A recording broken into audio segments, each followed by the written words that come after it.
जब कह रहे पीछे आने को तो आ जाना यहाँ पे, यहाँ आ जा। तो उन्हें कहने देना। জলি এলএলবি ৩ টিজার আদালতে মুখোমুখি অক্ষয় কুমার ও অর্জুন ওরসি।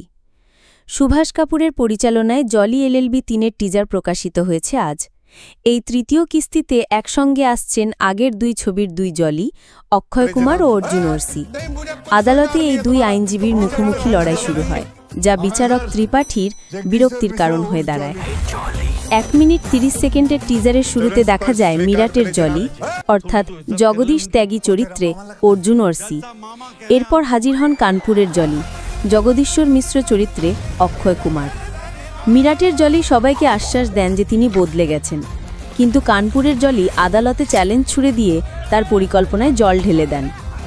সৌরভ শুক্লার বিচারক আবারও নিজের স্বাতন্ত্র্য উপস্থিতি দিয়ে মন জয় করেন এবং মজার ছলে বলেন যে দুই জলির একমাত্র উদ্দেশ্যই মনে হয় তার জীবন দুর্বিষহ করা।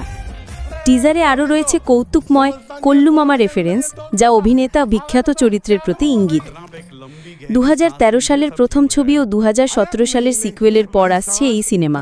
প্রথমটিতে মুখ্য চরিত্রে ছিলেন অর্জুন ওরসি, দ্বিতীয়টিতে অক্ষয় কুমার।